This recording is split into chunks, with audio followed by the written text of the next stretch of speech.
बिस्मिल्लाहिर्रहमानिर्रहीम अस्सलाम वालेकुम। माय नेम इज़ सफ़र एहसान and this is your channel physics का सफ़र। पहले भी बता चुका हूँ, फिज़िक्स अगर हलवा है तो मैथमेटिक्स क्या है, खीर है। तो आज हम जो क्लास नाइन्थ मैथमेटिक्स है, जो न्यू बुक इसकी आई है पंजाब टेक्स्ट बुक, उसकी हम एक्सरसाइज नंबर 1.3 इंशाल्लाह करेंगे इस पूरी वीडियो में। इंशाल्लाह ये पूरी एक्सरसाइज हम कवर करेंगे। तो शुरू करते हैं आज का लेक्चर एक्सरसाइज 1.3 में। जो हम सबसे पहले कॉन्सेप्ट्स को डिस्कस करने वाले हैं वो चीज़ देखते हैं कौन से हैं। वो है प्रॉफिट एंड लॉस। तो पहले हम देखेंगे कि ये प्रॉफिट एंड लॉस क्या होता है। उसके बाद हम टेम्परेचर स्केल की थोड़ी सी डिस्कशन करेंगे, क्योंकि एक क्वेश्चन एक्सरसाइज का इसमें से है, एक क्वेश्चन एक्सरसाइज का इसमें से है, और जो बाकी क्वेश्चन एक्सरसाइज के वो कुछ सिचुएशंस हैं। बस सिचुएशन समझ आ जाए, मैं कहता हूँ सारे के सारे क्वेश्चन हलवा मक्खन मलाई हो जाते हैं। तो बहरहाल देखते हैं ना किस तरह से होंगे। तो प्रॉफिट एंड लॉस क्या होता है। देखिए, अगर आप कोई बिजनेस करते हैं तो जाहिर सी बात आपको जानना होता है कि मुझे प्रॉफिट कितना हुआ है, अच्छा मुझे लॉस कितना हुआ है। तो आपको अगर निकालना हो कि मुझे प्रॉफिट कितना हुआ है या मुझे लॉस कितना हुआ है, वो कैसे निकालेंगे, तो वो चीज़ हम देखते हैं। देखिए, प्रॉफिट अगर आपको मालूम करना है ना कि बिजनेस में प्रॉफिट कितना हुआ है, तो उसके लिए एक फार्मूला होता है। वो कौन सा होता है? Selling price minus cost price. जैसे फॉर एग्जाम्पल, आपने एक चीज़ ली है 10 रुपए की और आपने वो चीज़ बेच दी है 15 रुपए की, तो कॉस्ट प्राइस क्या है? 10 रुपीज़। सेलिंग प्राइस क्या है? 15 रुपीज़, क्योंकि ली आपने 10 रुपीज़ की है, बेची आपने 15 रुपीज़ की है। तो 15 - 10 कितना आएगा? 5 आएगा। इसका मतलब है आपका प्रॉफिट कितना है? 5 है। 10 रुपए की चीज़ ली, 15 रुपए की बेच दी, प्रॉफिट कितनी होगा? 5 रुपए। ठीक है। तो उसके लिए इसलिए फार्मूला था selling price minus cost price. अच्छा, अब इसको शॉर्ट में कैसे लिखते हैं? प्रॉफिट को पी से शो करते थे, selling price S P. S P mean selling price और C P mean cost price. तो S P minus C P ये इसका फार्मूला होता है। ओके हो गया। अच्छा, अभी आपको जानना है कि भाई परसेंटेज में मुझे कितने परसेंट मुनाफा हुआ है, मुझे कितने परसेंट प्रॉफिट हुआ है। तो उसके लिए आप क्या लिखेंगे? आप लिखेंगे प्रॉफिट परसेंटेज में is equal to profit divided by C P multiply by 100। मतलब जो भी आपका प्रॉफिट आया है, जैसे फॉर एग्जाम्पल 5 रुपये आपका प्रॉफिट आया है और कॉस्ट प्राइस कितनी थी? 10 रुपीज़। तो 5/10 मल्टीप्लाई बाय 100 कर दें। 5/10 मल्टीप्लाई बाय 100 कर दें, तो इसका मतलब है आपको तकरीबन जो है वो 50% मुनाफा आया है। ठीक है, मतलब 10 रुपये के बजाय 5 रुपये आपको मुनाफा मिल रहा है। अच्छा, लॉस अगर आपको मान लें लॉस हो गया। लॉस इस तरह से हुआ कि कोई चीज़ आपने ली 100 रुपये की, ठीक है। अच्छा, बेच दी आपने 80 रुपीज़ की। ठीक है, मतलब कोई भी उस चीज़ में डिफेक्ट निकल आया, या जब आप ले के आए तो डिफेक्ट निकल आया, तो 80 रुपीज़ की आपने बेच दी। ठीक है, तो उसके इसका मतलब है लॉस हुए। 100 के लिए 80 रुपये की बेच दी। तो लॉस कैसे करेंगे? Cost price minus selling price. ठीक है, इसी को ना उल्ट कर देना है। यहाँ पे selling price minus cost price है, यहाँ पे cost price minus selling price लिख देनी है। अब कॉस्ट प्राइस कितनी थी आपकी? 100 रुपीज़ के 100 रुपये का आपने लिया। सेलिंग प्राइस बेचा कितने पे? 80 रुपीज़ का, 80 रुपये में। तो 100 माइनस 80 20, इसका मतलब है 20 रुपये का आपको लॉस हुआ है। ओके हो गया। तो इस वजह से loss is equal to cost price minus selling price. S P mean selling price, C P mean cost price. अच्छा, इसी को अगर आपने परसेंटेज में निकालना है तो फिर वही तरीका, यहाँ पे प्रॉफिट था, यहाँ पे लॉस आ जाएगा। यहाँ पे कॉस्ट प्राइस थी, यहाँ पे कॉस्ट प्राइस आएगी। डिनोमिनेटर सेम रहेंगे, बट यहाँ पे प्रॉफिट, यहाँ पे लॉस, और मल्टीप्लाई बाय 100 करेंगे तो परसेंटेज में आंसर निकल आएगा। ठीक है, तो मल्टीप्लाई बाय 100 करने से किसमें आपका आंसर निकलेगा? परसेंटेज में निकलेगा। ओके हो गया। अच्छा, तो होप सो ये चीज़ आपको समझ आ गई होगी। इसी से रिलेटेड फिर हम एक क्वेश्चन बी करेंगे। अच्छा, नेक्स्ट आता है टेम्परेचर स्केल। टेम्परेचर स्केल किस तरह से होते हैं? अब देखो, टेम्परेचर को हमें बताया था कि टेम्परेचर को मेजर कैसे करें, किस किस स्केल में मेजर करें। वो 3 साइंटिस्ट थे।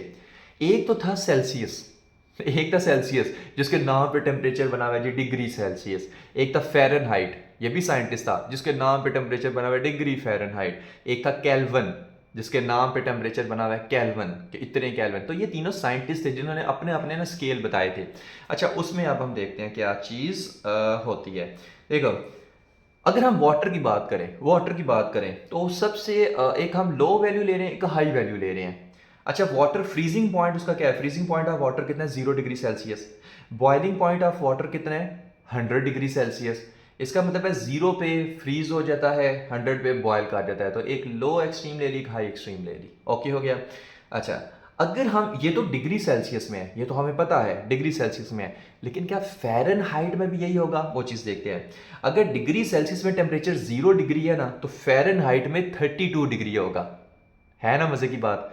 अगर डिग्री सेल्सियस में टेम्परेचर 0 है तो फ़ारेनहाइट में कितना होगा, 32 होगा।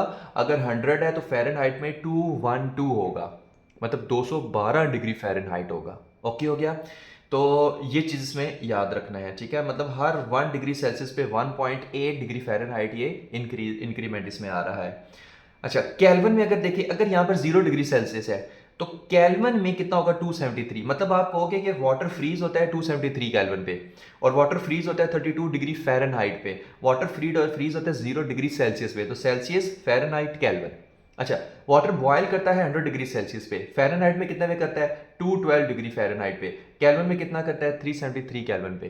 तो ये 3 टेम्परेचर हैं जिनकी एक कुछ वैल्यूज़ दी हुई हैं, ठीक है। अच्छा, आपको याद है कि जब भी आप को फीवर होता है, ठीक है, या हम सबको जब भी फीवर होता है तो डॉक्टर के पास जाते हैं, तो डॉक्टर कहता है इसको जी 102 का बुखार है, या इसका टेम्परेचर 98.6 आ रहा है या 98 आ रहा है, इसका मतलब है नॉर्मल है, इसको कोई बुखार शार नहीं है, हमें ड्रामे कर रहे हैं।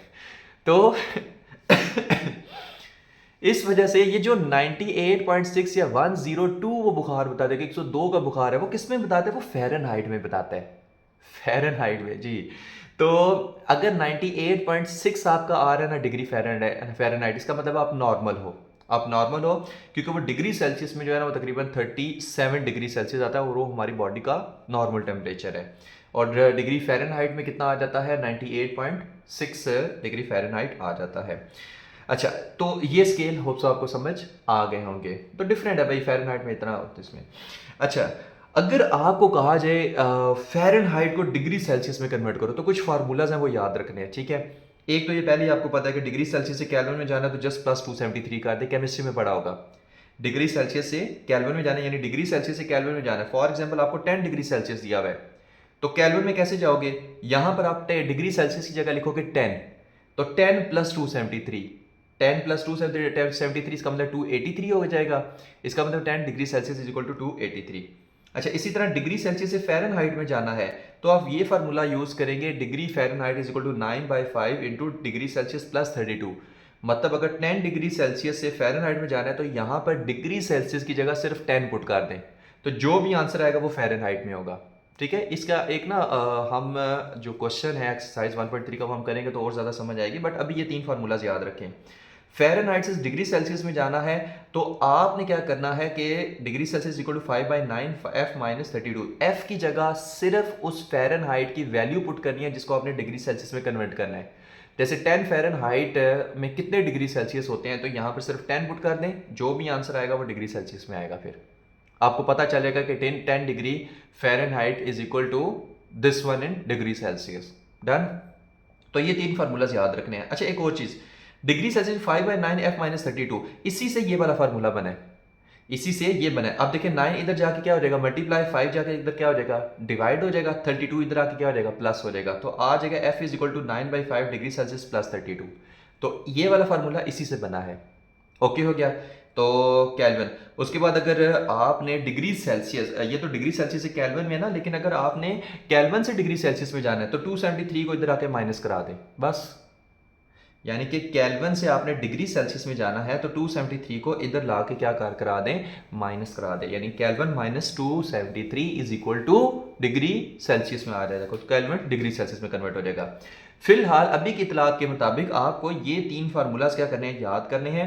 उसके बाद ये 2 फार्मूलाज और ये 2 फार्मूलाज याद होने चाहिए, तो आपके वो 2 क्वेश्चन आसानी से सॉल्व हो सकते हैं। अक्सर उससे रिलेटेड उसी तरह के भी एग्जाम में आ जाते हैं।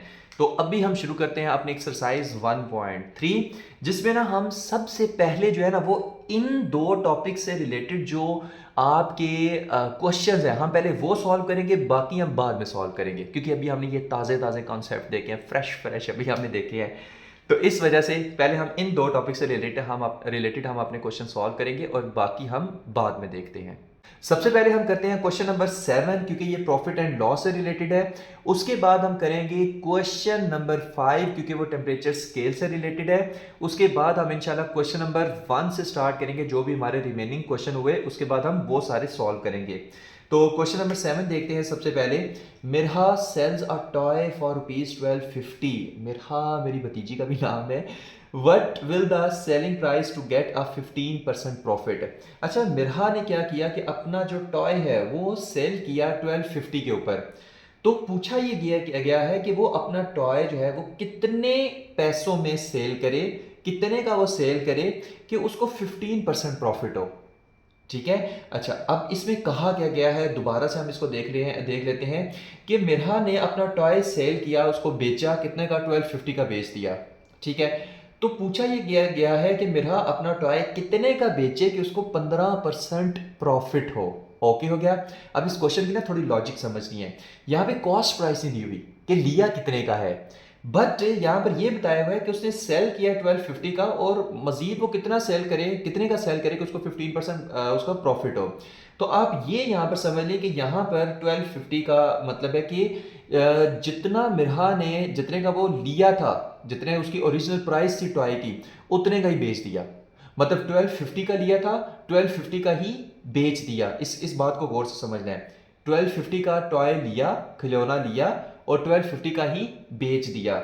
अच्छा, अब वो कहता है 1250 की बजाय वो कितने का बेचे कि भाई उसको 15% मुनाफा हो, उसका मुनाफा हो, ठीक है, प्रॉफिट हो।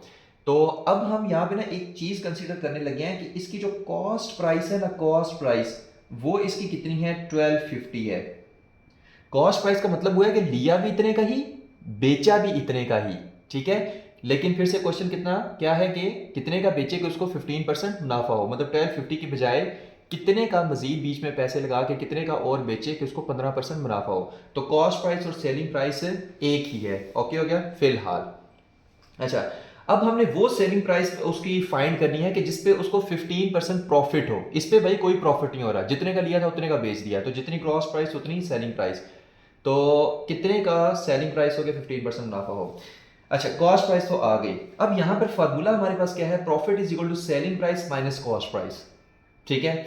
अच्छा, तो profit is equal to selling price minus cost price, SP minus CP. अच्छा, इसमें हमने क्या फाइंड करना है, सेलिंग प्राइस फाइंड करनी है।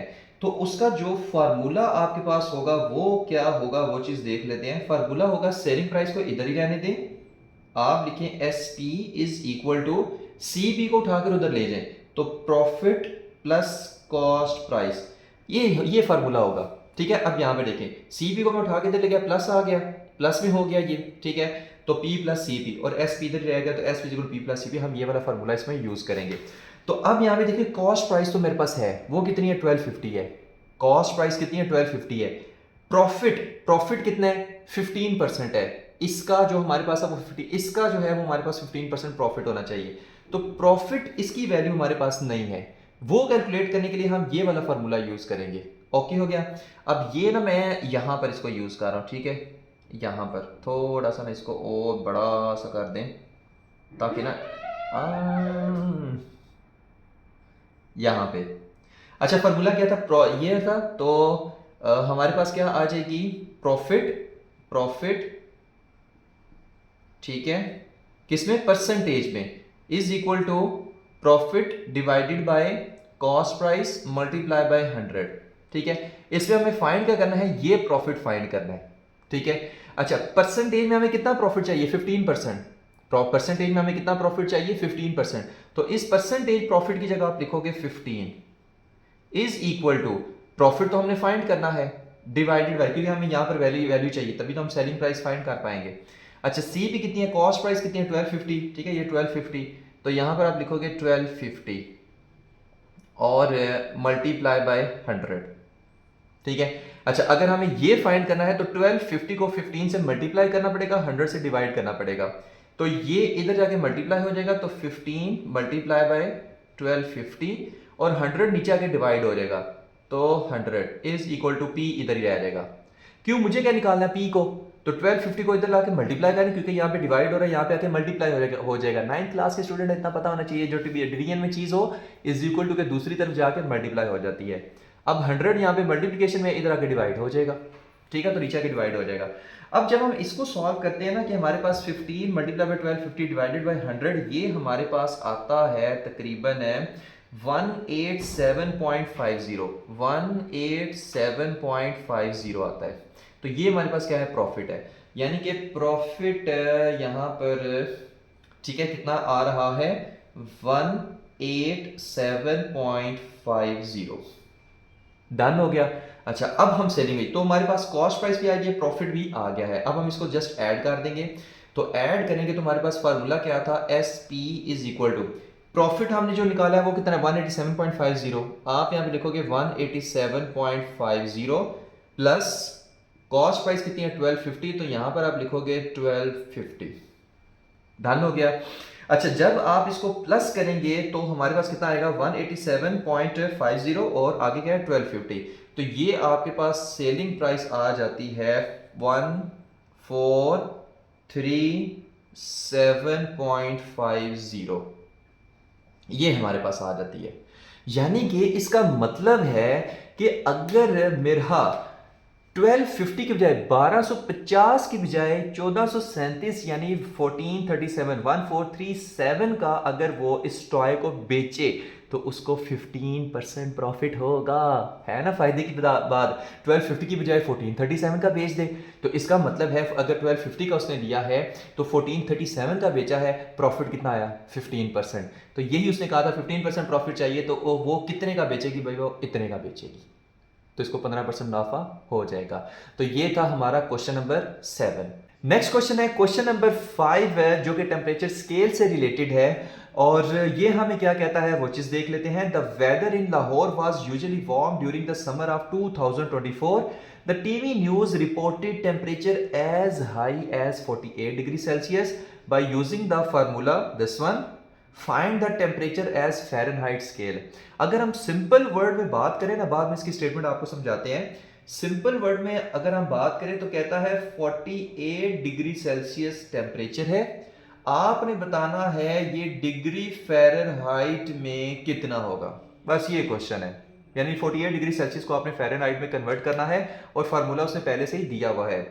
बहरहाल स्टेटमेंट के अकॉर्डिंग वो क्या कहता है, कहता है कि लाहौर जो कि पाकिस्तान की ज़ाहिर सिटी है, उसमें 2024 में गर्मियों में टीवी न्यूज़ ने कितना टेम्परेचर रिपोर्ट किया, कितना टेम्परेचर रिकॉर्ड किया, वो है 48 डिग्री सेल्सियस।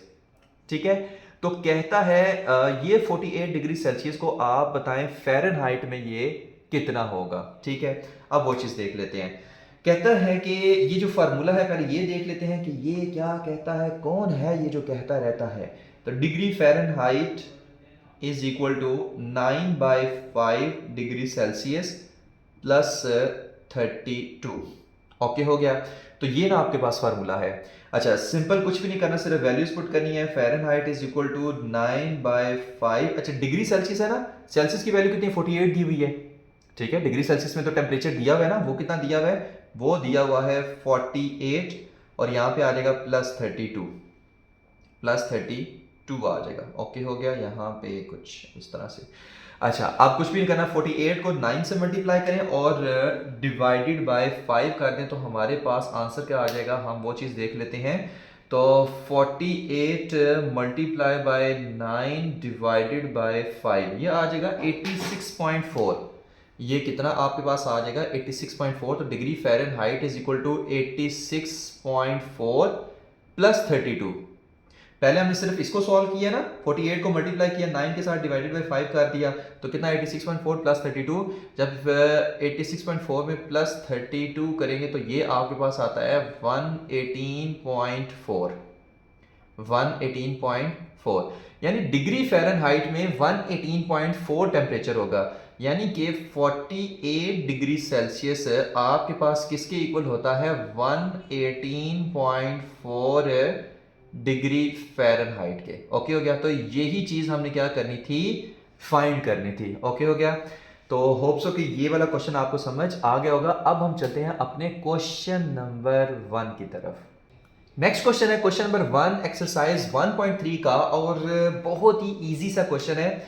कहते हैं the sum of 3 consecutive integers is 42, find the 3 integers. जैसे फॉर एग्जांपल ना, एक इंटीजर्स मतलब कोई भी नंबर, जैसे 1 2 3 4 5 6 7 8 9 कोई भी नंबर जो होता है। ठीक है, आपको क्या कहा है the sum of 3 consecutive integers, और हमें पता नहीं है वो इंटीजर्स कौन से हैं। मान ले एक इंटीजर ये है, एक इंटीजर ये है, एक इंटीजर ये है, और इन तीनों का अगर आप सम करें ना तो आंसर कितना आ रहा है 42 आ रहा है। ठीक है। तो आपने ये 3 इंटीजर्स फाइंड करने हैं जिसमें से हमें एक भी नहीं गिवन दिया हुआ, ठीक है। अब ये फाइंड कैसे करेंगे उसका तरीका देखते हैं। जो एक्चुअल वर्ड है ना उसमें ये आ रहा है कंसेक्टिव। कंसेक्टिव का मतलब क्या होता है, जैसे फॉर एग्जांपल अगर मैं कहूँ 2 प्लस 3 प्लस 4, जैसे या इसमें फिलहाल मैं कॉमा इसमें डालूं, कंसेक्टिव का मतलब क्या होता है, 2 के बाद क्या आता है 3, 3 के बाद क्या आता है 4, तो ये क्या है कंसेक्टिव है। अब अगर मैं इनको प्लस करूं तो कितना आता है 4 प्लस 3 कितना हो जाएगा 7 हो जाएगा, और प्लस 2 कितना हो जाएगा 9। तो इन 3 कंसेक्टिव इंटीजर्स का सम क्या आता है 9 आता है, ठीक है। सेम इस तरह हम कोई और कंसेक्टिव इंटीजर्स उठा लेते हैं, जैसे फॉर एग्जांपल 7 8 9। अब इनको आपने क्या करना है प्लस करना है, इनको आपने क्या करना है प्लस करना है। आते हैं इस क्वेश्चन की तरफ भी आते हैं, जस्ट रिलैक्स। अच्छा, अब 9 प्लस 8 कितना होता है, ये हमारे पास होता है 17, और 17 प्लस 7 कितना होता है, ये हमारे पास होता है 24 होता है, ठीक हो गया। अब यहां पे देखिए कंसेक्टिव इंटीजर मतलब 7 के बाद 8 आना चाहिए, 8 के बाद 9 आना चाहिए। अब कंसेक्टिव इंटीजर का ये मतलब नहीं है कि 7 के बाद आप 10 प्लस करो, 10 के बाद आप 15 प्लस कर दो, भाई एक साथ है, एक साथ आने चाहिए, ओके हो गया। तो ये सेम इसी तरह ऐसे कौन से 3 इंटीजर्स मैं लूं कंसेक्टिव लेकिन होने चाहिए, जिनका मैं सम करूं तो आंसर कितना आए 42 आए, ठीक है। अब मुझे तो एक भी नहीं पता, तो मैं ना अपने पास से एक कंसीडर कर लेता हूं कि फॉर एग्जाम्पल फर्स्ट इंटीजर जो है ना, फर्स्ट इंटीजर वो आपके पास कितना है x है। x कोई भी वैल्यू हो सकती है, मुझे भी कौन सा पता है, तो मैं कहता हूं कोई भी वैल्यू है x है, ठीक है। अच्छा, सेकंड इंटीजर क्या है, सेकंड इंटीजर, सेकंड इंटीजर वो देखिए। अब यहां पर देखिए 2 है, इसमें कितना प्लस करेंगे 3 आता है, 3 है इसमें कितना प्लस करेंगे 4 आता है, वो प्लस वन है, ठीक है। तो आपने क्या करना है, ये जो हमारा फर्स्ट इंटीजर है x जो कि मुझे नहीं पता, इसमें क्या करना है +1 ऐड करना है, x +1। जैसे फॉर एग्जांपल फर्स्ट इंटीजर 2 हो, सेकंड इंटीजर अगर 3 हो, तो मैं 3 को 2 + 1 लिख सकता हूं, ठीक है। तो इस वजह से मैंने यहां पे लिख दिया x +1, क्योंकि मैं 3 को 2 + 1 लिख सकता हूं। अच्छा, थर्ड इंटीजर, थर्ड क्योंकि मुझे एक भी नया इंटीजर पता, मसला ये है।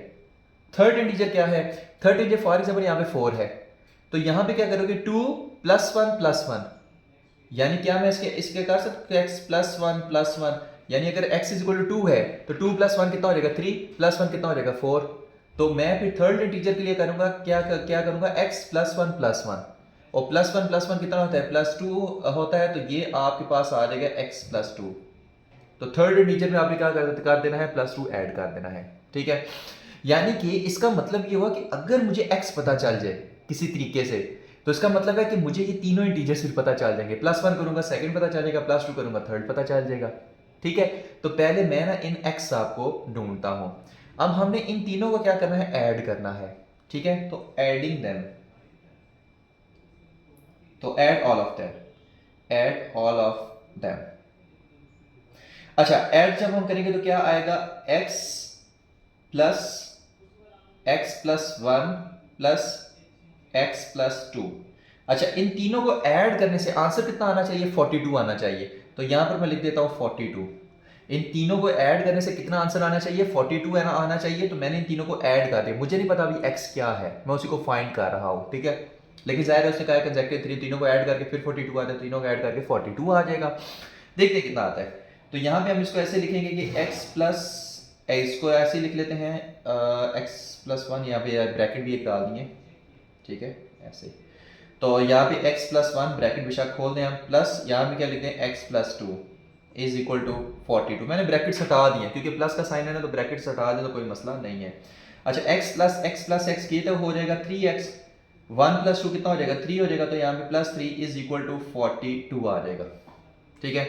अच्छा, 3 उधर जाके माइनस हो सकता है, तो 3x = 42 - 3, और 3x = 42 - 3 कितना आता है, ये तो आता है 39। डन हो गया। अच्छा, अगर ये 39 आता है तो मैं इसको ना पहले रेज यहाँ से कर लूँ, क्योंकि मुझे यहाँ पे ये लिखा हुआ अच्छा नहीं लग रहा, इसको मैं पहले अपनी ज़िंदगी से गायब करूँ, और ये ठीक हो गया। अच्छा, 3x = 39 है, तो यहाँ पे x = 39 / 3 लिखेंगे, ठीक है। अब 3 1 जार 3, 3 3 जार 9, तो ये आ जाएगा 13, यानी x इज इक्वल टू कितना आ गया 13, यानी कि फर्स्ट इंटीजर आपके पास कितना आ गया 13। भाई फर्स्ट इंटीजर मुझे मिल गया है। यहाँ पे देखिए फर्स्ट इंटीजर फिर क्या है, x इज इक्वल टू यहाँ पे इज इक्वल टू ये 13 आ गया। फर्स्ट इंटीजर मिल गया ना, इसका मतलब फर्स्ट इंटीजर कितना है 13 है। सेकंड कितना होगा, 13 में प्लस 1 ऐड कर देना है और वो होगा 14। फिर थर्ड कितना होगा, 13 में प्लस 2 ऐड कर देना, वो हो जाएगा 15। यानी कि 13 प्लस 14 प्लस 15 करेंगे तो इसका आंसर कितना आएगा 42 आएगा। 13 से मालूम है प्लस 1 करना है, फिर प्लस 1 कर दे, एक दफ़ा प्लस 1 करेंगे 14 आएगा, दूसरी बार दफ़ा भी एक और प्लस 1 कर देंगे तो 15 आ जाएगा, यानी 1 प्लस 1। अच्छा अब इन तीनों को ना आपने ऐड करना है। अब देखो 15 प्लस 14 ये कितना होता है, ये 29 होता है। ठीक है, आप तो जुबानी भी इसको कर सकते हैं। 29 प्लस 13 कितना होता है 42, यानी कि 13 plus 14 plus 15 is equal to 42। कहीं मैंने यहाँ पे 32 तो नहीं कह दिया, 42 आता है। ठीक है, 15 प्लस 14 29, 29 प्लस 13 42 आ जाएगा। ठीक है, 13 plus 14 plus 15 is equal to 42 आ जाएगा। डन हो गया। तो ये वो तीन कंसेक्टिव इंटीजर थे, कंसेक्टिव मसला कर रहा था, तो कंसेक्टिव ही है भाई। ओके हो गया। तो ये था हमारा क्वेश्चन नंबर 1। नेक्स्ट क्वेश्चन है क्वेश्चन नंबर 2, एक्सरसाइज नंबर 1.3 का। The diagram shows right angle triangle ABC in which the length of AC is square root 3 plus square root 5 centimeter. The area of right angle triangle ABC is 1 plus square root 15 centimeter square.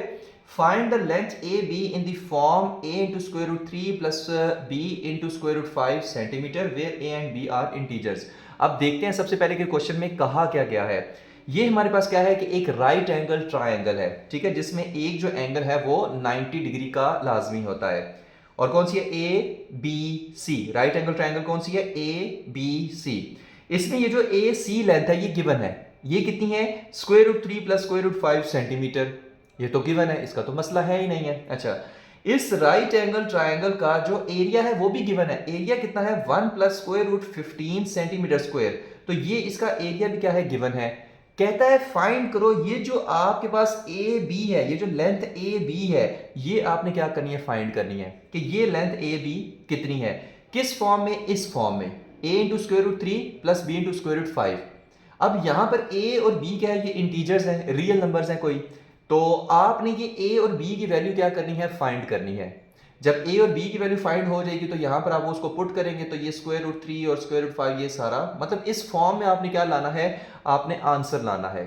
ठीक है, इस form के अंदर आपका answer आना चाहिए, ठीक है, सेंटीमीटर के अंदर। तो ए और बी क्या है, इंटीजर्स हैं। जो मैं कह रहा हूँ ना कि ए और बी की भाई वैल्यू फाइंड करिए, वो इस सेंस में कह रहा हूँ कि जब आपके पास ये वाला इसको सॉल्व करके इस तरह का कोई आंसर आएगा ना, तो ए और बी की ऑलरेडी उस पर वैल्यूज लिखी हुई होंगी, तो आपको पता चल जाएगा कि यहाँ पे ए और बी की वैल्यू क्या थी। तो देखते हैं हम ये कैसे सॉल्व करेंगे। यहाँ पे देखिए ए सी कितना है square root 3 plus square root 5 centimetre, area कितना है 1 plus square root 15 centimetre square, और ए बी आपने क्या करना है फाइंड करना है। अब यहाँ पे देखिए आपको नजर आ रही है एरिया की वैल्यू। अब अगर उसने एरिया की वैल्यू दी हुई है तो बेमकसद तो नहीं दी, पागल तो नहीं है वो। तो एरिया की अगर उसने वैल्यू दी है, इसका मतलब है आपने कोई एरिया का फार्मूला शुला यूज करके तो ये ए बी की वैल्यू आपने फाइंड करनी है। ठीक है, ऐसे ही आपका माइंड में लाजमी आना चाहिए जब आप क्वेश्चन सॉल्व करें तो क्योंकि कोई भी चीज़ बेमकसद नहीं होती है। अच्छा, जब यहाँ पर एरिया का, अब एरिया का जो फार्मूला है वो आप सबको पता होना चाहिए, वो क्या होता है, एरिया इज इक्वल टू एक फार्मूला कह लें, इक्वेशन सी कह लें, तो 1/2 बेस इनटू हाइट, HEIGHT,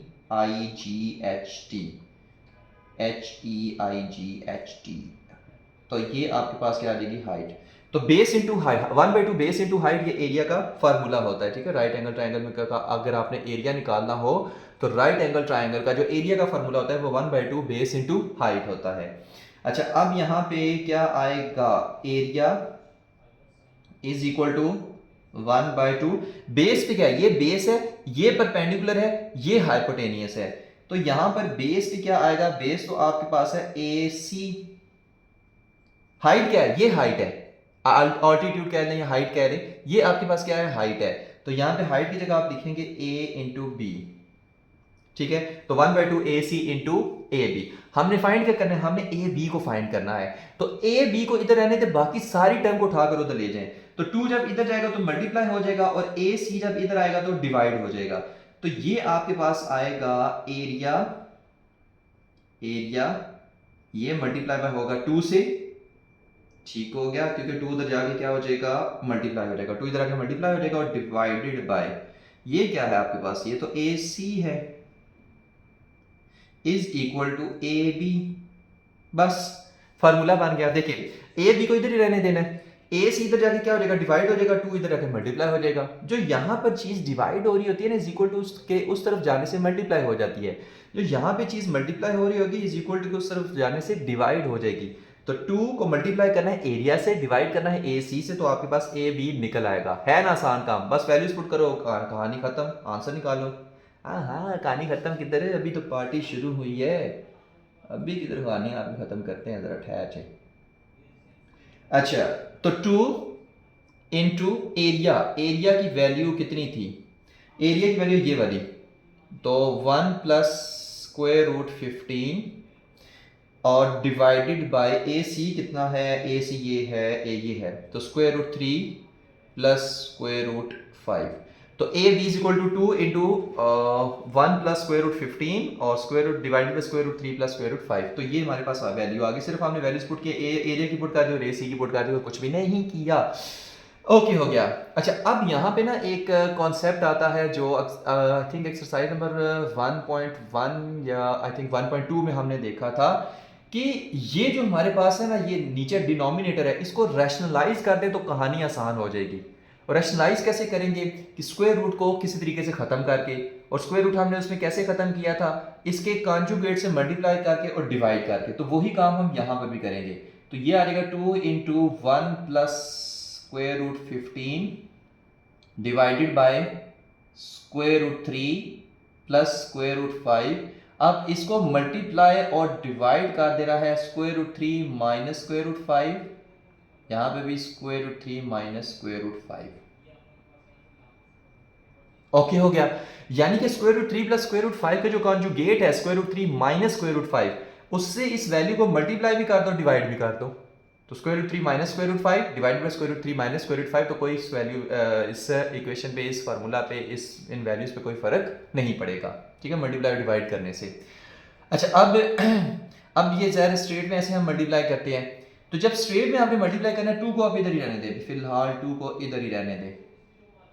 अब 1 को पहले आप मल्टीप्लाई करें स्क्वायर रूट 3 से, फिर 1 को मल्टीप्लाई करें स्क्वायर रूट 5 से, फिर स्क्वायर रूट 15 को स्क्वायर रूट 3 से मल्टीप्लाई करना है, फिर स्क्वायर रूट 15 को स्क्वायर रूट 5 से मल्टीप्लाई करना है। भाई मल्टीप्लिकेशन तो आती होगी, दो ब्रैकेट्स में ऐसे कैसे मल्टीप्लाई करते हैं।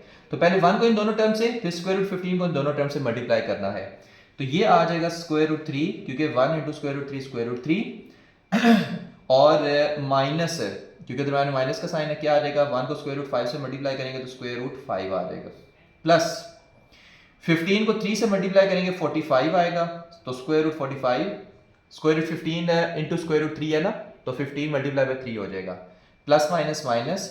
अब 15 मल्टीप्लाई बाय 5 क्या होता है, 75। Okay, square root 75।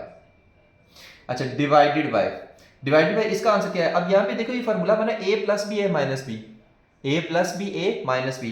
तो इसका फार्मूला हमारे पास क्या होता है, ए का स्क्वायर माइनस बी का square is equal to A plus B और ए माइनस बी। तो A plus B A minus B को आप इस टर्म में लिख लें A square minus B square में। तो ये आ जाएगा स्क्वायर रूट 3 का स्क्वायर माइनस स्क्वायर रूट 5 का स्क्वायर आ जाएगा। डन हो गया। अच्छा, अब हम क्या करें, देखते हैं क्या करते हैं। नीचे वाली को पहले सॉल्व कर लेते हैं। तो square root 3 minus square root 5 plus square root 45 plus square root 75, ठीक है, डिवाइडेड बाय ये स्क्वायर रूट से काट गया, ये स्क्वायर रूट से काट गया, तो ये आ जाएगा 3 माइनस 5, और 3 माइनस 5 कितना होता है, -2 होता है। तो मैं इसको डायरेक्ट करने वाला हूँ। यहाँ पर हम लिखने लगे हैं, जी अल्लाह आपका भला करे, -2, ठीक है। 3 माइनस 5 क्या होता है, -2 होता है। तो ये 2 इस 2 से काट जाएगा, तो सिर्फ ये इक्वेशन रह जाएगी। अब इसको सॉल्व करना आसान हो जाएगा। तो देखते हैं हम इसको सॉल्व कैसे करते हैं। मैं इसको अब रेज करने वाला हूँ यहाँ से ऐसे ऐसे ऐसे ऐसे ऐसे, क्योंकि ऐसे ऐसे साफ करें तो पूरे बोर्ड पे वो कालक सी आ जाती है, जरा ब्लैक ब्लैक सा हो जाता है। तो यहाँ पे हम इसको सॉल्व करते हैं। अच्छा पीछे क्या बचा, माइनस, क्योंकि ये माइनस का साइन है ना, क्या बचा जी अच्छा माइनस है ना, तो यहाँ पर चलो मैं इसको लिख ही दूँ पहले। यहाँ पे इक्वल टू का साइन आएगा माइनस स्क्वायर रूट 3 और minus square root 5 plus square root 45 और प्लस स्क्वायर रूट 75। अब इस माइनस को अंदर मल्टीप्लाई कर दें तो ये आपके पास क्या, ये ऐसे ब्रैकेट में, ठीक है, यहाँ पे ब्रैकेट भी है, हाँ गन तो नहीं बच रहा, तो इज इक्वल टू यहाँ पे माइनस का साइन आएगा, ठीक है।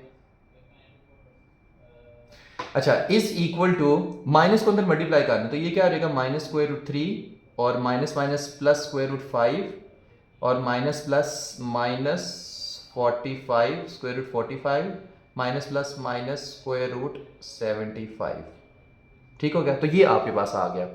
अब आपने ना ये भाई तो ये तो ठीक है, इन दोनों को आपने ना थोड़ा सॉल्व करना है। अब इन दोनों को सॉल्व कैसे करेंगे, पहले 45 का देखते हैं। तो सबसे पहले इसको 3 से उड़ जाएगा, तो 3 1s are 3 और 3 5s are 15, फिर 3 से उड़ जाएगा, तो ये आ जाएगा 3 5s are 15। अब ये 5 से उड़ेगा, 5 1s are 5, ठीक है। अच्छा अब इसको हम फिर लिख सकते हैं, 3 है ना, तो 3 मल्टीप्लाई बाय 3, 3 का स्क्वायर और साथ में क्या आ जाएगा, 5 आ जाएगा, ठीक है। तो 45 है स्क्वायर रूट 45 को हम लिख सकते हैं 3 का स्क्वायर मल्टीप्लाई बाय 5 और उसका स्क्वायर रूट, ठीक है। अच्छा यहाँ से ये स्क्वायर इसके ऊपर से तो हट जाएगा, तो ये बनेगा square root 45 is equal to 3 into square root 5। Done हो गया, होप सके चीज आपको समझ आ रही होगी, सही है।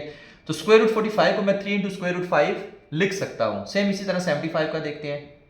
तो 75 का अगर हम देखें तो ये आपके पास 5 से उड़ेगा, ठीक है, 5 से भी उड़ेगा, 3 से भी उड़ेगा, 3 से उड़ाते हैं ना भाई इसको पहले, तो 3 2s are 6 हो जाएगा और 3 5s are 15 हो जाएगा। अब ये 3 से उड़ेगा, नहीं उड़ेगा, 5 से उड़ेगा, 5 5s are 25, 5 1s are 5। अब ठीक है ना, तो ये बन जाएगा square root 75 is equal to, 2 बार 5 आ रहा है ना, तो 5 का स्क्वायर मल्टीप्लाई बाय 3 और ऊपर लगा दो स्क्वायर रूट, ठीक है। अब ये स्क्वायर इस स्क्वायर रूट से काट गया, तो ये आ जाएगा 75 square root 75 is equal to, 5 तो बाहर आ जाएगा ना, तो 5 इंटू स्क्वायर रूट 3। गन सारा मचा दिया सारा आपने ठीक है। तो भाई कुछ भी नहीं किया, यहाँ पे स्क्वायर रूट 75 को मैंने 5 इंटू स्क्वायर रूट 3 की फॉर्म में लिख लिया है, ठीक है, क्योंकि 5 का स्क्वायर मल्टीप्लाई बाय 3 75 भी होता है, स्क्वायर रूट से काटे तो 5 इंटू स्क्वायर रूट 3। तो इस वजह से मैं अब इन वैल्यूज़ को इधर लिखने वाला हूँ, बाकी सारी चीज़ों को मैं रेज कर रहा हूँ। तो ये सारी चीज़ें ना, सिर्फ ये यहाँ से ये गया, यहाँ से ये गया, यहाँ से ये गया, ये भी गया, ये भी गया, ये भी गया, ठीक है। जो बच जाएंगे ये भी जाएंगे, इनको कौन सा मैं छोड़ दूंगा, पर लिख तो लूँ। तो स्क्वायर रूट है 45 क्या है, 3 इंटू स्क्वायर रूट 5, तो यहाँ पर ना मैं लिखता हूँ उसको is equal to minus square root 3 plus square root 5 और माइनस 3 इंटू स्क्वायर रूट 5 और minus 5 into square root 3। Done हो गया, सही है। अच्छा अब यहाँ से इसको भी रेज कर देते हैं, इसका भी कोई फायदा नहीं रहा, ठीक हो गया जी। हाँ अच्छा अब हम क्या करें, यहाँ पे देखें, ये एक वैल्यू उठा लें, ये वाली और एक ये वाली। अब ये क्या है, 1 इंटू स्क्वायर रूट 3, ये 5 इंटू स्क्वायर रूट 3।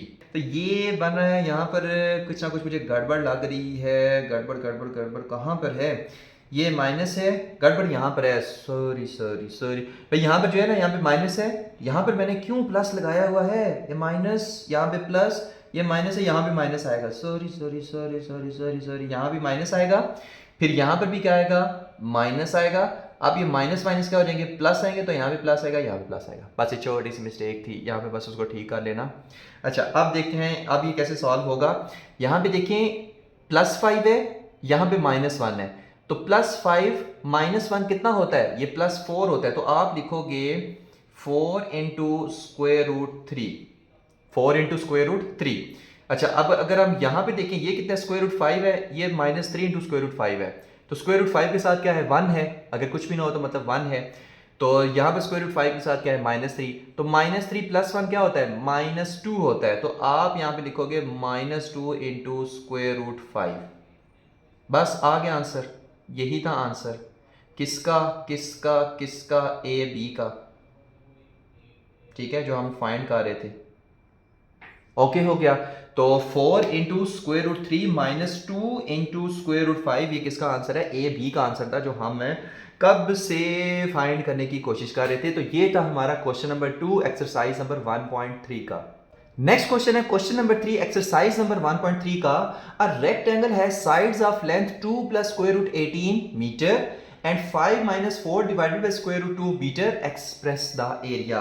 अब हम सबको पता है कि रेक्टेंगल क्या होती है, कि जिसकी जो दो साइड्स होती हैं वो इक्वल होती हैं। जैसे फॉर एग्जांपल ये हमारे पास क्या है, एक अदद रेक्टेंगल है, ठीक है। अच्छा लेंथ इसकी फॉर एग्जांपल दी हुई है 2 + √18 मीटर, और विड्थ मान इसकी दी हुई है 5 - 4 डिवाइडेड बाय √2 मीटर में, ठीक है, दोनों मीटर्स में है। अच्छा अब आपने क्या फाइंड करना है, इस रेक्टेंगल का एरिया फाइंड करना है, ठीक है। ये हमारे पास रेक्टेंगल है, इसका एरिया फाइंड करना है।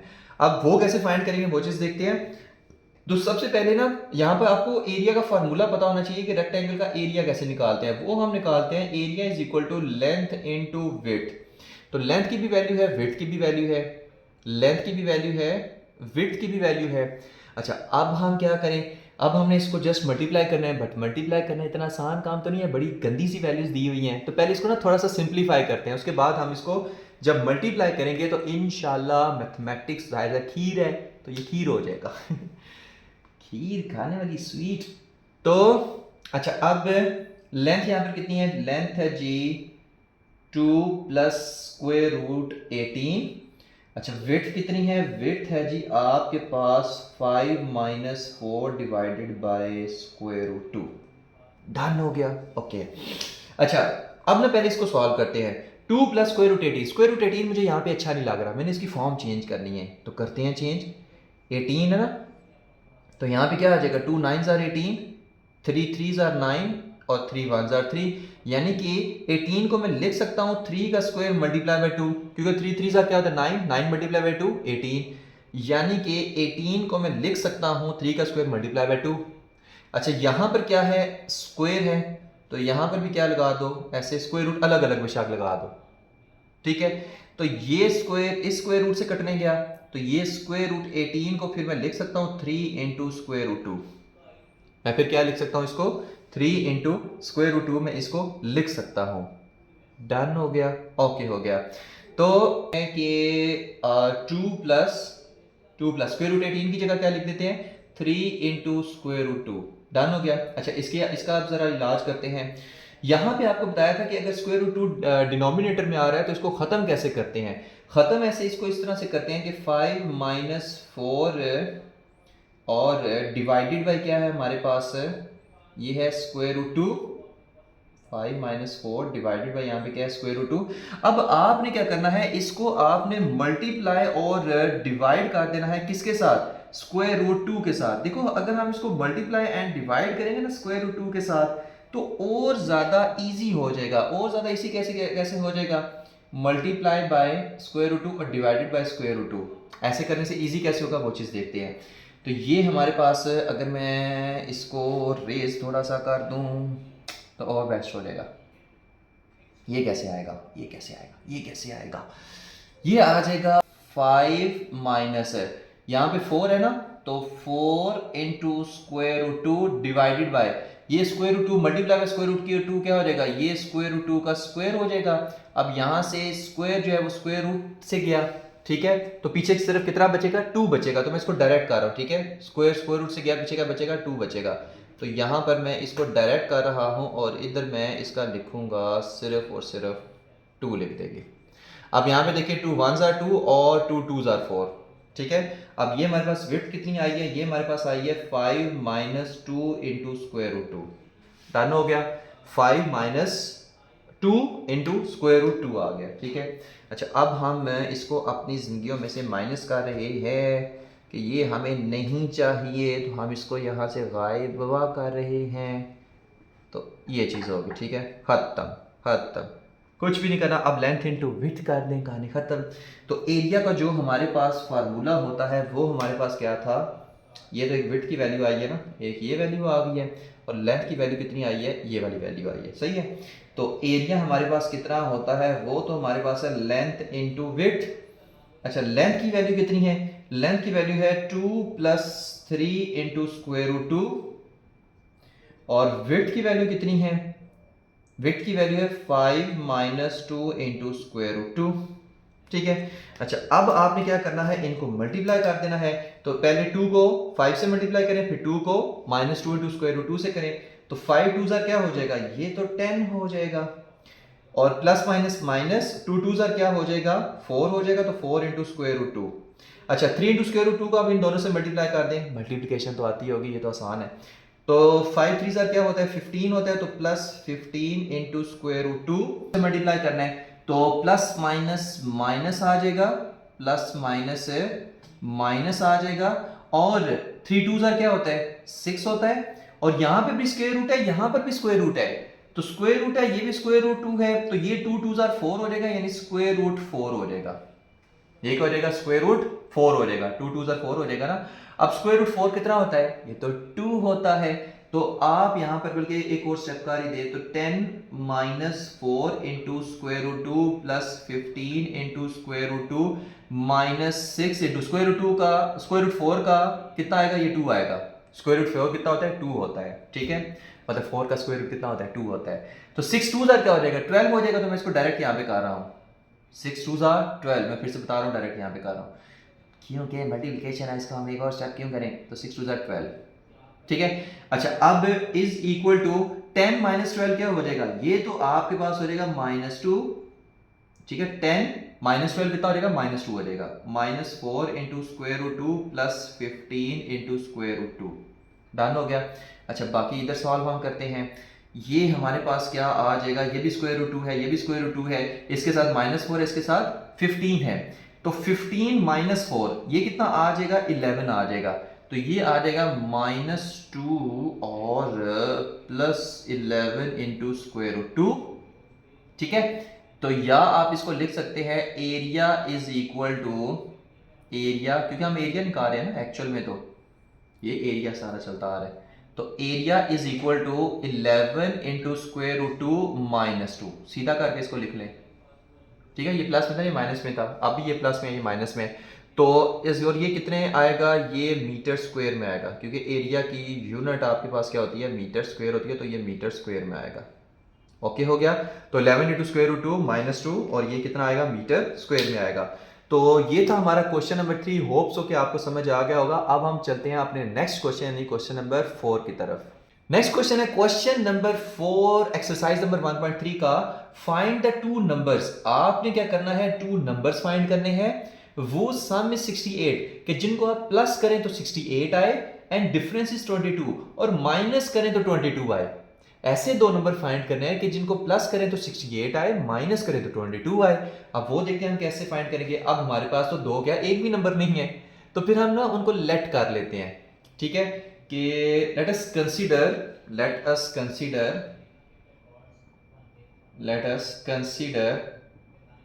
अब कंसीडर करते हैं वो नंबर कौन से हैं। वो नंबर मान लें एक x प्लस वाई है, ठीक है, x और y ये कोई भी दो नंबर है कि जिनको ऐड करने से आंसर कितना आ रहा है, 68 आ रहा है। आंसर कितना आ रहा है, 68 आ रहा है, और माइनस करने से x माइनस वाई करने से कितना आ रहा है, 22 आ रहा है। x और y भाई कोई भी नंबर है ना, जिनको ऐड करने से 68 आ रहा है, और डिफरेंस यानी माइनस करने से 22 आ रहा है। क्योंकि मुझे x और y नहीं पता, मुझे इनको फाइंड करना है, तो मैंने लेट कर लिया कि वो दो नंबर कौन से हैं, x और y है। x और y कोई भी नंबर हो सकता है। अब आपने x और y की वैल्यू फाइंड करनी है। आप देखिए फाइंड कैसे करेंगे, इंतहाई ईजी तरीके से।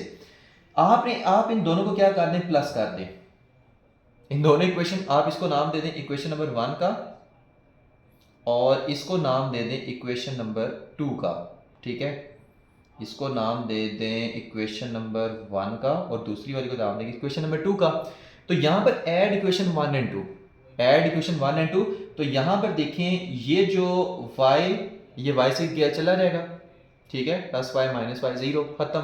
तो x प्लस x कितना होगा, ये आपके पास आएगा 2x is equal to 68 plus 22 कितना होता है, ये आपके पास होता है 90।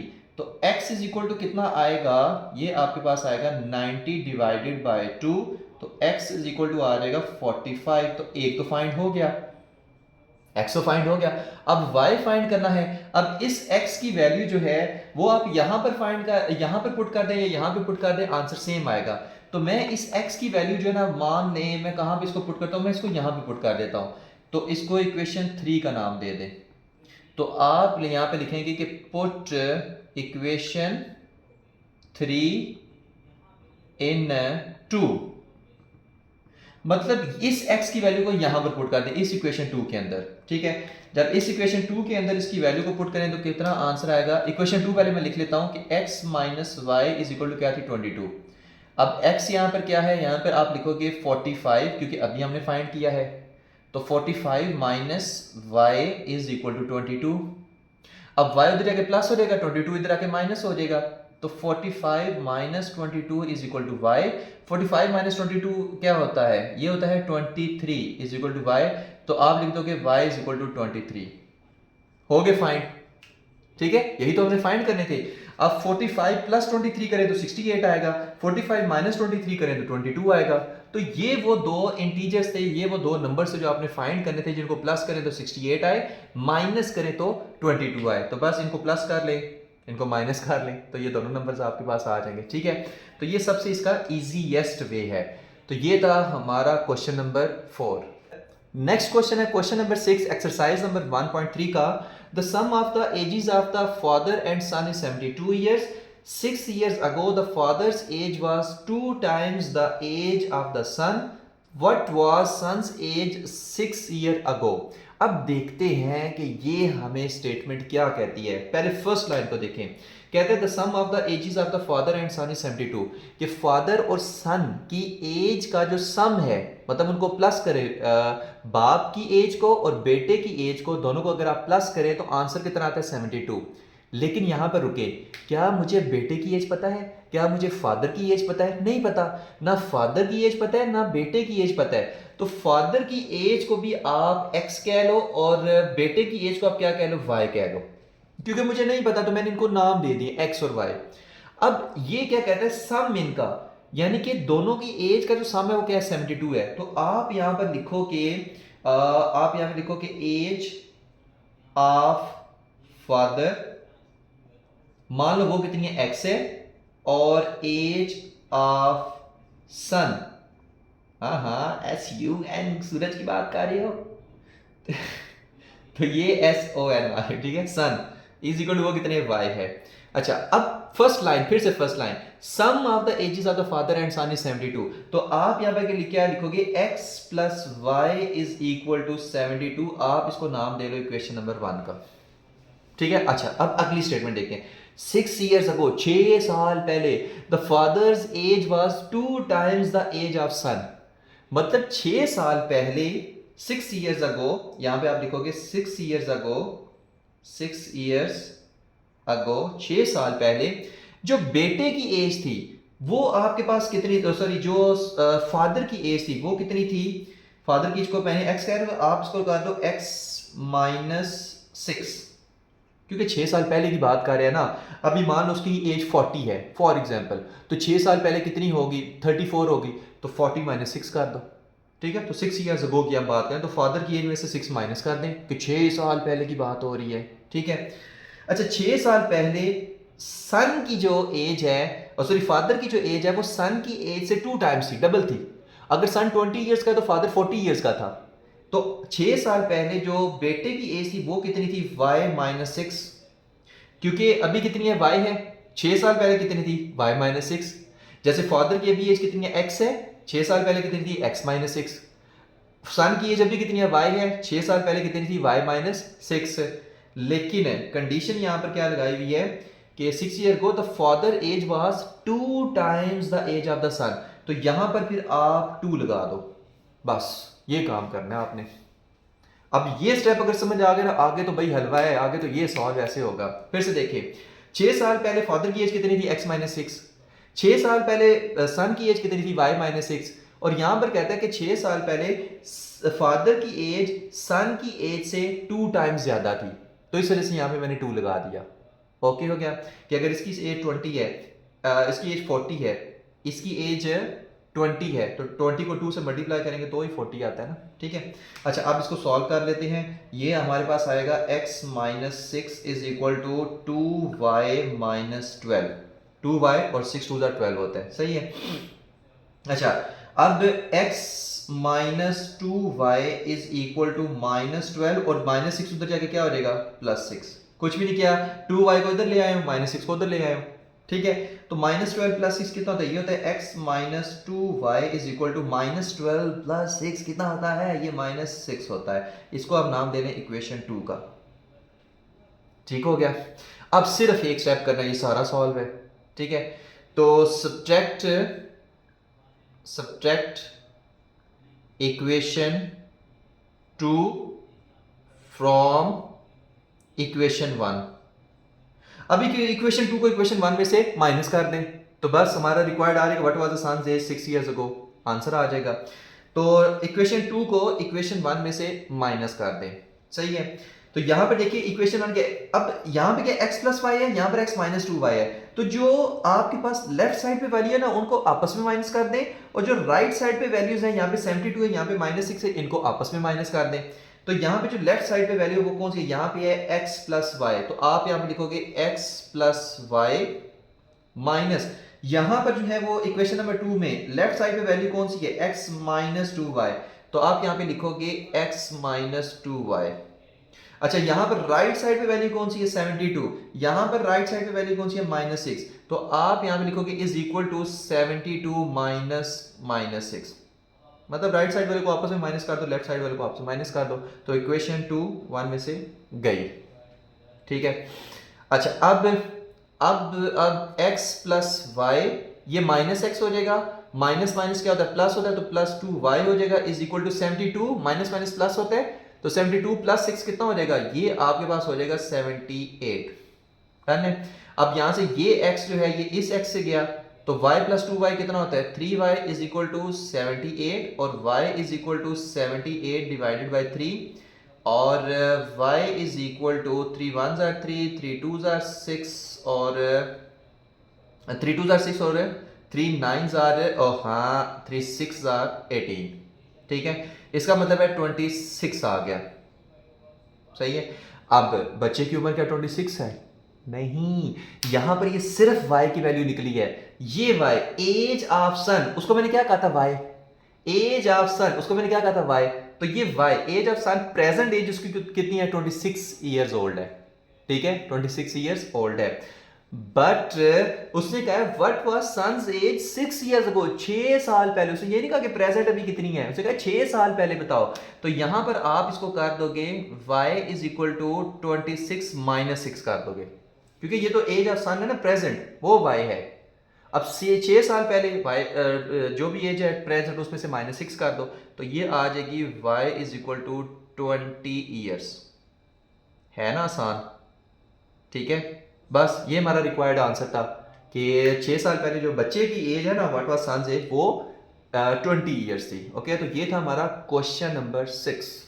नेक्स्ट क्वेश्चन है क्वेश्चन नंबर 8 एक्सरसाइज नंबर 1.3 का। The annual income of Tayyab is ₹9,60,000। ठीक है, कि तैयब की जो एनुअल इनकम है वो कितनी है, 9,60,000 है। while the exempted amount is ₹1,30,000, how much tax would he have to pay at the rate of 0.75%? अच्छा यहां पर ना आपको सबसे पहले इसका मतलब समझना होगा कि तैयब की जो एनुअल इनकम है वो कितनी है, 9,60,000 है। उस 9,60,000 में से 1,30,000 पे उसको कोई टैक्स नहीं देना पड़ता। एग्जेम्प्टेड अमाउंट मतलब कि ये ऐसी अमाउंट है कि जिस पे उसको टैक्स नहीं देना पड़ रहा। फिर से बता रहा हूं कि 9,60,000 में से 1,30,000 जो उसकी एनुअल इनकम है उस पे उसको कोई टैक्स नहीं देना पड़ता। अच्छा, अब 9,60,000 में से 1,30,000 माइनस करें ना तो बनता है 8,30,000, यानी 8,30,000 बनता है। अब वो करता है कि इस 8,30,000 पे 0.75% टैक्स उसको देना पड़ेगा। अब वो 0.75% टैक्स इस तनख्वाह पे जिस पे उसको टैक्स देना पड़ेगा वो कितना बनता है? ठीक है, ये आपसे पूछा गया है। ठीक है, how much tax would he have to pay at the rate of 0.75% के 0.75% के हिसाब से इस 8,30,000 पे उसको कितना टैक्स देना पड़ेगा। डन है। तो एनुअल इनकम कितनी है? 9,60,000। एग्जेम्प्टेड इनकम कितनी है? 1,30,000। इनकम फॉर टैक्स टू पे 9,60,000 माइनस 1,30,000, 8,30,000 बच गया। ठीक हो गया। तो इस पे उसको टैक्स अब देना पड़ेगा बेचारे को। ठीक है। अच्छा, रेट ऑफ टैक्स कितना? 0.75%, मतलब 1% से भी कम उसको टैक्स देना पड़ेगा। भाई ये तो कुछ भी नहीं है। ठीक है, यानी इस 8,30,000 पे उसको टैक्स 1% से भी कम देना पड़ेगा। अच्छा, अब वो कितना देना पड़ेगा वो आपने बताना है। तो आसान सा काम है। अगर देखिए वैल्यू को परसेंटेज में करना हो तो आप मल्टीप्लाई बाय 100 करते हैं, लेकिन अगर परसेंटेज से वैल्यू में आना है तो डिवाइडेड बाय 100 कर देंगे। तो 0.75% से वैल्यू में मैंने आना है तो डिवाइडेड बाय पहले 100 करूंगा, डिवाइडेड बाय 100 करूंगा तो वैल्यू में आ जाएगा। अब कितने कौन सी इनकम में से आप ये 0.75% निकाल रहे हैं? 8,30,000 में से, तो उससे इसको मल्टीप्लाई कर दें। ठीक है, तो परसेंटेज से वैल्यू में आ जाएगा, डिवाइडेड बाय 100 करके उसको जब आप वो मल्टीप्लाई करोगे 8,30,000 से तो आपको पता चल जाएगा कि 8,30,000 का 0.75% कितना बनता है। तो वो बनता है 6,225, यानी कि 6,225 रुपए। ठीक है, 6,225 बनता है। इतना उसको टोटल टैक्स देना पड़ेगा 8,30,000 एनुअल इनकम पे। किसको? तो ये बेचारे को। ठीक हो गया। तो ये आपने क्वेश्चन नंबर 8 इस तरह से करना। आसान है भाई, दोनों का डिफरेंस निकालें, उसके बाद परसेंटेज 0.75% है, मतलब 8,30,000 का 0.75% किस तरह बनता है, तो ये चीज यूज करें, आंसर आ जाएगा, कहानी खत्म। ठीक है, तो ये था हमारा क्वेश्चन नंबर 8। नेक्स्ट क्वेश्चन है क्वेश्चन नंबर 9, जो कि एक्सरसाइज नंबर 1.3 का लास्ट क्वेश्चन है। Find compound markup on rupees 3,75,000 for 1 year eight the rate of 14% compound annually. अब ये जो क्वेश्चन है ना, इसका जो सोल्यूशन है वो सिर्फ एक स्टेप के अंदर है, बट इस क्वेश्चन को समझने के लिए थोड़ी सी ना एग्जाम्पल का सहारा लेते हैं, देखते हैं किस तरह से। ठीक है। अच्छा, अब फॉर एग्जाम्पल है, आपने किसी से लिए हैं 100 रुपीज। ठीक है, 100 रुपीज आपने किसी से लिए हैं और मान लें ये बंदा है जिससे आपने कितने रुपीज दिए हैं? 100 रुपीज।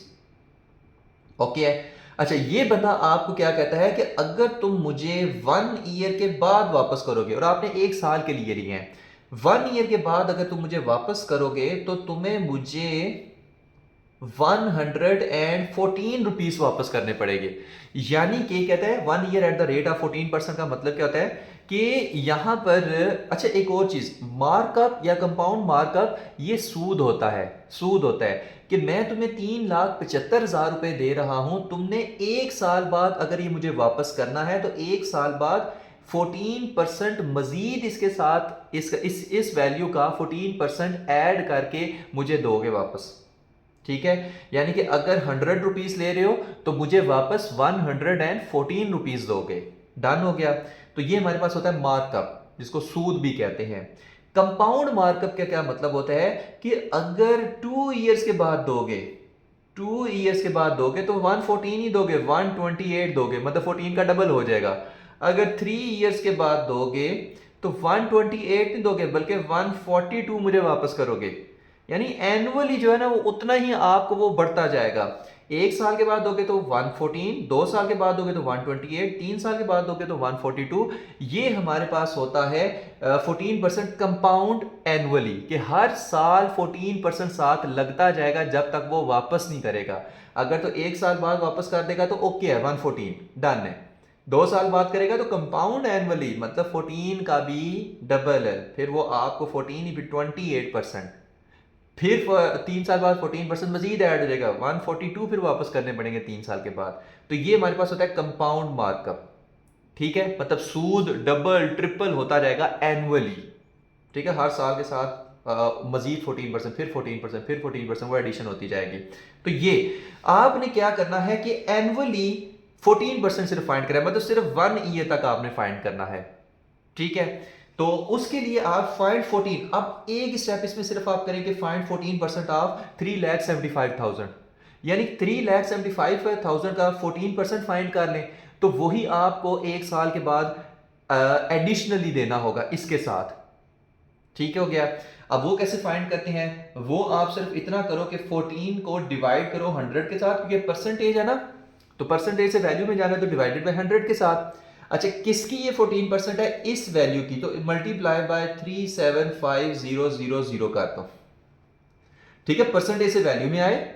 ठीक है, और किसकी परसेंटेज है, इसकी परसेंटेज है, तो इसे मल्टीप्लाई कर दो। ओके है, तो ये आपके पास आता है 52500 बस। ठीक है, तो ये हमारे पास क्या होगा, compound markup, compound markup annually या फॉर 1 ईयर। यहाँ पे ना एक मैंने, since the interest is compound annually and for only 1 year the compound markup is 52500, compound markup annually, या आप यहाँ पे ब्रैकेट में लिख लें 1 ईयर का, डालो के एनुअली या 1 ईयर। तो सिर्फ इतना काफ़ी होता है, और नीचे ना ये 2 लाइंस बस लिख देनी है। ठीक है, यहाँ से शुरू करना, नीचे 2 लाइंस ही है यहाँ पर लिख देनी है, तो आपका ये डन हो जाएगा। ओके हो गया।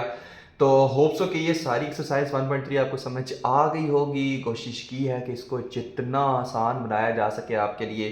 तो थैंक यू वेरी मच। अल्लाह हाफिज़।